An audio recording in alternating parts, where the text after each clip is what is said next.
I've been in negotiations with Savory, and they've offered to cook us breakfast at about 4 a.m.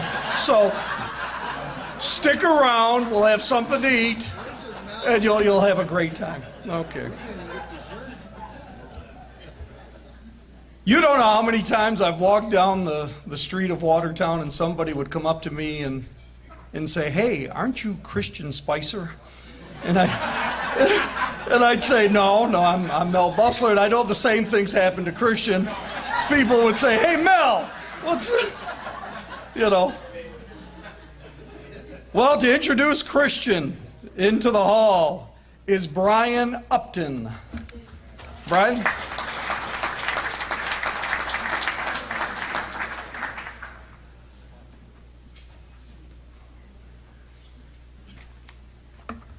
Good evening, everyone. Committee, Booster Club, thanks for this honor. And Christian, I can't tell you thanks enough for giving me this chance to speak.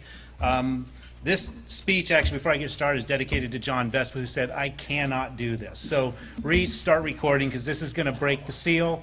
And Jeep and Vespa for 2 weeks been pounding me on my 5-minute limit. And so, going to try to get all in. The speech starts out, and I'm going to read here.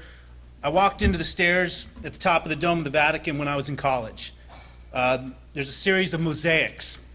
At the top, you can view really up close, thousands of tiles, super imperfect, but you can see their imperfections, their perfections. But when you go all the way back down, 450 feet below, you see it's just a perfect picture. And it's when I was leaving the Vatican on the plane back that I realized that's kind of like, even in my young mind, it was kind of like life.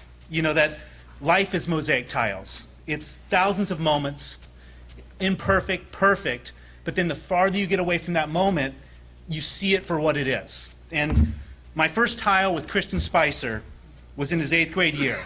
And full disclosure, I don't know who's here for Section 3, you can talk to athletes in 8th grade. And it was with his parents, we were in his living room, we were talking about the benefits of IHC academically, athletically. And our commitment to creating an offense around his specific talents, which we noticed in 7th and 8th grade. At the time, I was a defensive coordinator for IHC.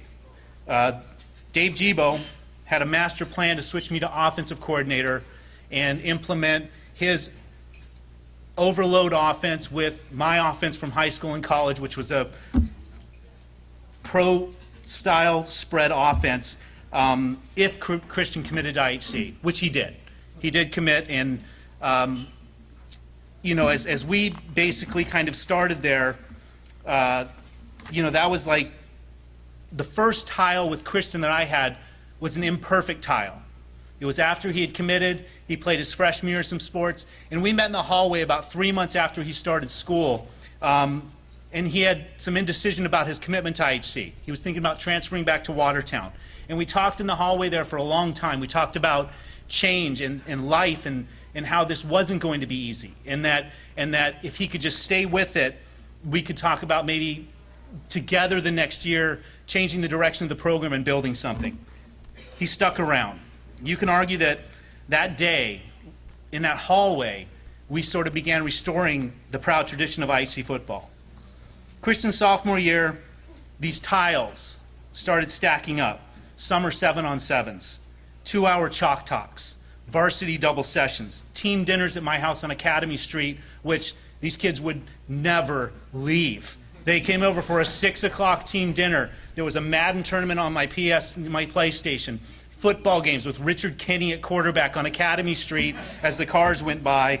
And finally, at 10 or 11 o'clock, Stacy was saying they have to go home. They have to leave. And so we went through those. And these are those little moments. Double sessions, Christian sophomore year, you're always nervous as a coach. And Dave Gibo won't talk about depth charts, doesn't even recognize an athlete as a human until that first Saturday of football when you hit. They don't even recognize it. And so we were looking at Christian and we're saying, he looked great in 7-on-7s. He looks like he's the part. Let's wait till Saturday. Let's wait till Saturday. Well, Christian could take a hit. And the better news for us is he could give a hit. And so we crossed that bridge. Going into our first scrimmage that year, Christian was progressing the exact way we wanted to, but I could kind of feel that nervousness.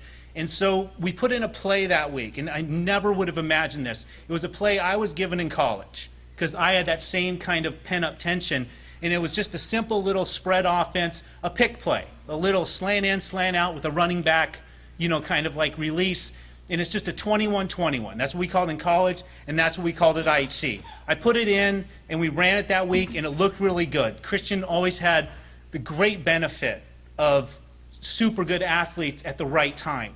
Sammy Burgess, Ricky Evans, Steve Lachaume, Brendan Loftus, and I can go on and on. I don't want to forget anybody. Pooley, I know you're here. Pooley was that option out of the backfield. So, but that 21-21 has a marked history. Let me put it this way.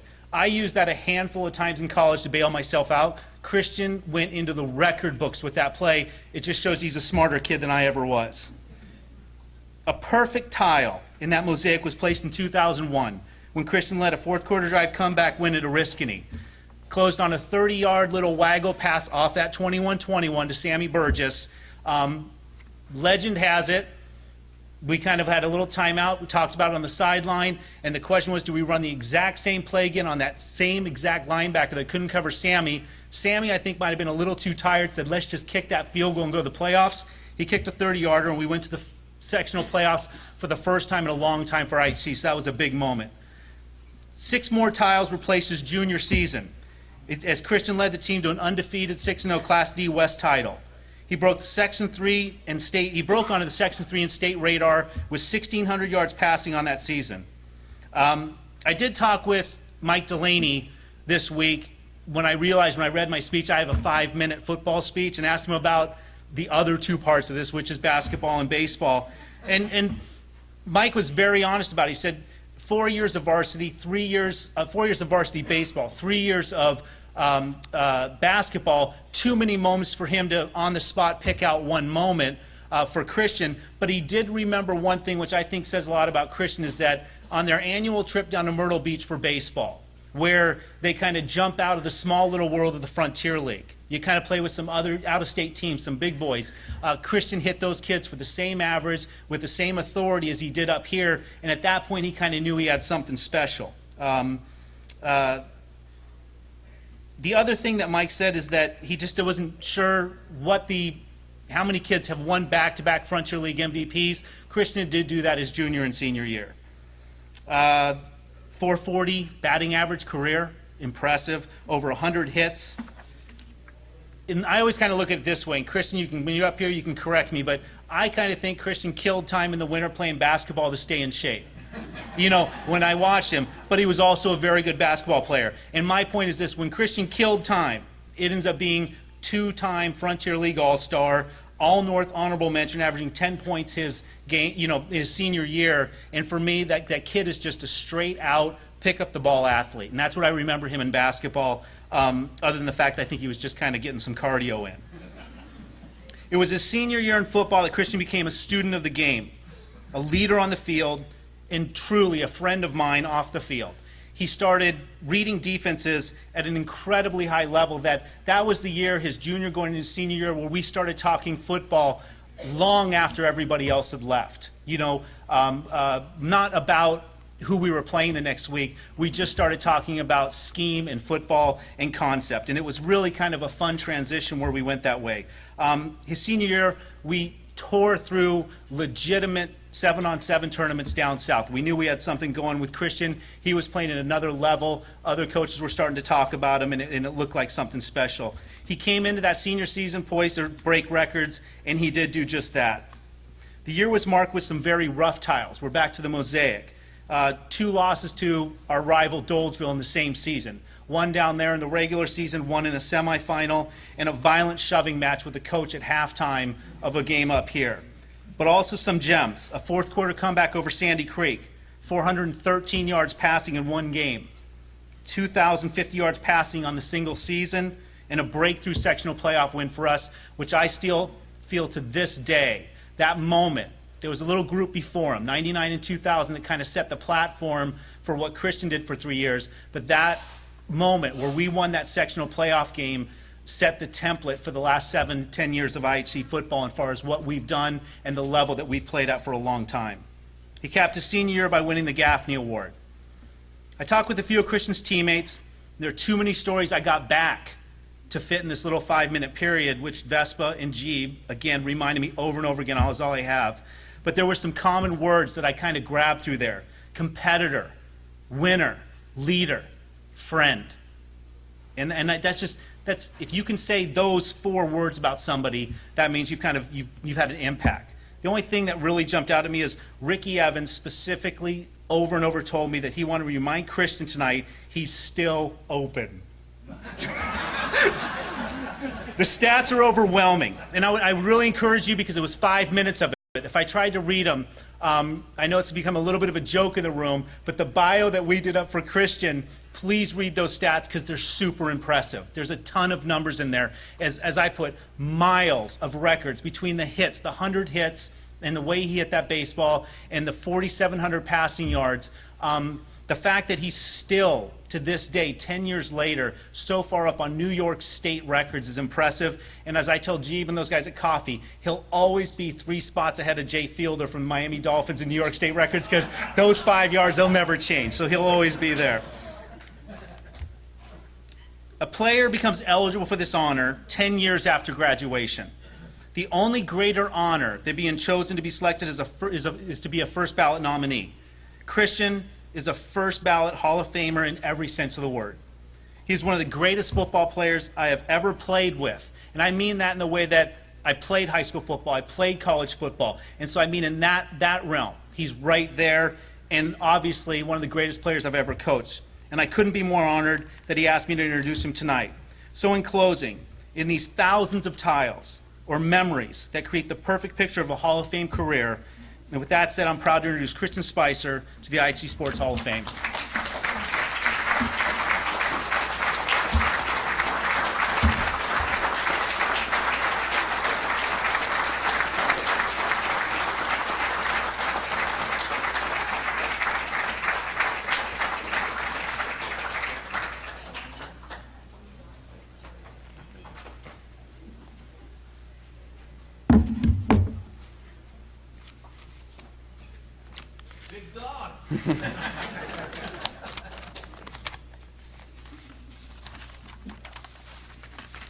First off, congratulations to all the other inductees tonight. Your accomplishments are truly remarkable, and it's such an honor to share this night with you. And for the girls' basketball team, man, what a run that was. In 2002, when you guys made that, you set the bar for all athletic teams to achieve. And thank you to the IHA Hall of Fame Committee. This is a tremendous honor. And it's an absolute privilege to be recognized amongst the finest athletes that this fine school has delivered. Athletes that laid the foundation for the teams that I was lucky to play upon. I remember sitting during the football Hall of Fame dinners that we used to have at the Italian American Club. And one thing that struck out to me was how each inductee spoke on their experience at IHC. That after their years away from the sport, the lasting memories were the times that they enjoyed at IHC. Yeah, they spoke about, personal achievements and stuff like that, but it's the experience. And I sat there thinking, if one day I was fortunate enough to be in those shoes, what would be my memories? And I have to admit, they were 100% correct. I'm very proud of what I was able to achieve personally, but the experience I took away from IHC is truly what really means the award to me tonight. A part of that experience was the friendships that began and grew on those fields. We shared great times. Those guys are like brothers to me. Several are in the crowd tonight. It's a unique bond that you develop on the sports field, and it's something I'm truly grateful for. Many of these players and teams were the foundation for helping rebuild successful programs, and it's something I'm very proud of. I knew coming to IHC that there were challenges ahead. I knew that one of the challenges was the baseball team. Had a couple tough years before, but that's a challenge I wanted to be a part of. It was one of the biggest draws to me. My freshman year, I believe we only won a handful of games, but we could sense that we were building something. Each year we improved. Our belief that we could win grew. We hit several milestones that helped move the program forward. Even though our success brought us to a sectional final. The impact of these teams was felt several years later. That team, which won the state championship several years later, many of my cousins who are here tonight, carried that program to a different level. They took the baseball program to where a level that had never been achieved in this area, and achieved such an amazing accomplishment that will be difficult to match. Then there's football, another huge motivator for me to attend IHC. It's a special feeling when coaches believe in you, where they have the trust and respect. And that's something instantly I felt with Coach Givo, Coach Upton, Coach Vespa, and Coach Rivera. I saw the time and effort they put into the program and the love they had for the school. I wanted to be a piece that helped get us back to where that program should be. As with baseball, it was a building process that had steps along the way. Coach mentioned a couple of them. I think back to 2 times, and he mentioned them in his speech. It was against Oriskany and Little Falls. Our game against Oriskany is a game for the playoffs. We hadn't been to the playoffs in a couple years of the program, and it came down to a couple fourth quarter drives. And luckily, we were able to win with Sam Burgess kicking a last-second field goal. And then the Little Falls victory. I remember we're sitting in the locker room. Coach Upton printed out a newspaper article from the Watertown Daily Times saying, it's been a couple years since we did this. Make your mark on this school. And it really struck me at that time. It's like, all right, here's the point to finally, kind of, let's do something, let's achieve something. And me, he met Rich Kinney, Rob Poole. A lot of us shared in that success, and we were able to be successful. And as it was with the football team, even though we didn't reach the levels that we desired, it was a couple years later that the football team was able to go in the dome and win a sectional final. It's a great feeling to be able to watch those guys represent ING and keep pushing the program forward. It's a special time when teams come together to overcome achievements like that, overcome obstacles to accomplish a goal like that. As I mentioned before, I have very fond memories of my time at IHC. Each time I drive past the school, I get flooded with memories, and it truly does put a smile on my face. However, those memories would not be possible without the guidance, coaching, friendship of the following people. First off, I have to thank Patsy Doldal. Without him, I would not be at IHC. No question about it. He was the reason I came. He was there from the beginning. I really cannot thank him enough. It was a decision I struggled with at first, but ended up being one of the greatest decisions I ever made. Next is Coach Delaney. Without a doubt, Coach has been one of the biggest influences in my life. What I learned from him goes well beyond the X's and O's.